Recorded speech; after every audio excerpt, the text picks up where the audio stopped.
He said, what is your worst addiction?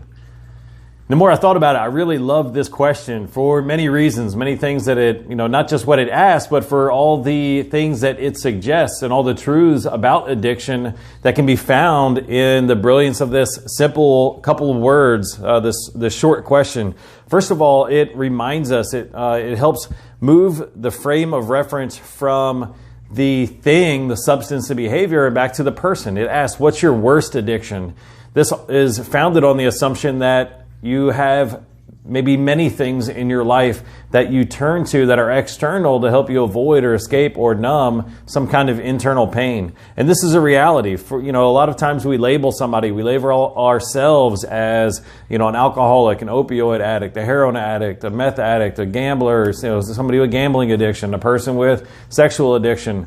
But in reality, that is just one thing that's external to us that we have that propensity toward or that habit of turning to. And what I love about this question, just the framing of it, it reminds us that removing that one thing, that's not the solution. That's maybe a start to a solution. It maybe help isolate the real problem, but the real problem is never that one thing that we turn to. The real problem starts within us. The real problem will continue to fester in us if we don't continue to do the work and help identify and solve whatever that pain was, whatever that thing is that's creating that pain or that discomfort that we must run away from, and whatever is preventing us from having the natural coping skills and the ability to deal with that pain and that suffering, sit in that discomfort and deal with the bumps and bruises of life without needing something external to us. And all of that is suggested in this one beautiful question: what is your worst addiction? This can also help, remind us or prepare us if we're ready to make that transition to moving to a life in recovery that's beyond the grasp of that one thing, that one substance, that one behavior. Helps us remember and recognize the fact that when we do that, we're also creating a void or a vacuum, which is going to invite in other potentially unhealthy, maybe some healthy things, but more likely unhealthy behaviors and substances that is only going to be our new coping mechanism to deal with that void. So in some instances, that's a great first step, very important first step. In most instances, probably a very important first step because it helps reduce the consequences that we're facing from that thing. Your first step in recovery, if you're struggling with an opioid addiction, is removing that opioid addiction or removing that opioid from the equation. If it's alcohol, removing that alcohol from the equation, just because the consequences that you face in your life and physically from that substance is much more severe. So if we can reduce the severity of those consequences, that's a great first step. But again, it's only a first step. If we don't then deal with the source of the pain and fill that void that's that's inside of us, then it's not going to take us very far in our journey to recovery.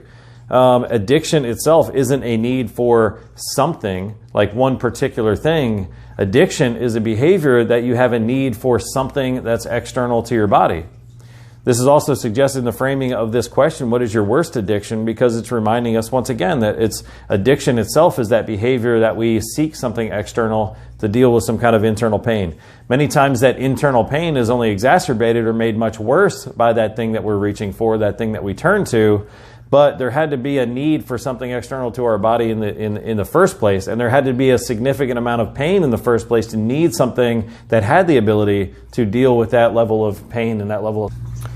So I think a very important thing to recognize is that we still have to continue to do that work to deal with that need to turn to something else.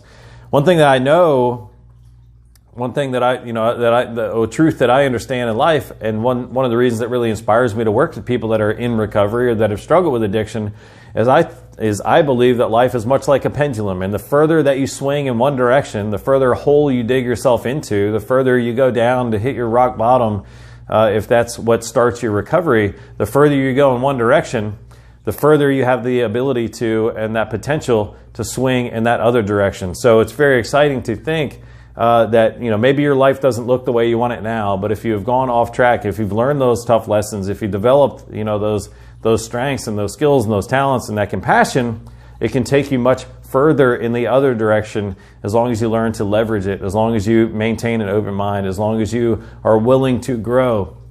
And that's certainly something to remember, is that just because we suffered pain and just because we had a certain experience yesterday or we were a certain version of us last year of ourselves last year, it doesn't mean we need to keep repeating that. It doesn't mean that we can't change. It doesn't mean that we can't grow. One of the truths about our brain is that it has the ability to rewire. It has the ability to change. We can create new neural pathways. We can deaden old neural pathways. We can change our thoughts. We can change our behaviors. We can change our actions, and we can become a much different version of ourselves. So don't think just because you've done or experienced certain things in the past that that's a prison that you must live in for the rest of your life, an emotional prison, a metaphorical prison, what have you.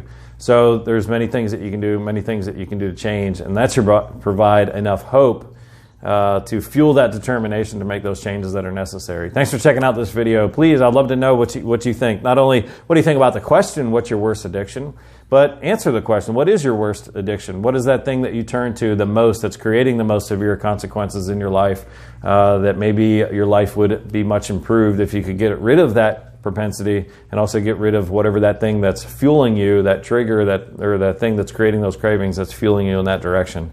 Answer those questions if you could. Drop any comments that you have below. Please share this video with somebody that needs to see it. Find us over at alifeunchained.com. It's a private Facebook group where we can have these conversations, share these resources, and support one another in our recovery journey. Check that out. Thanks for checking out this video. Hope you're having a great one. You be well, and we'll see you in the next video.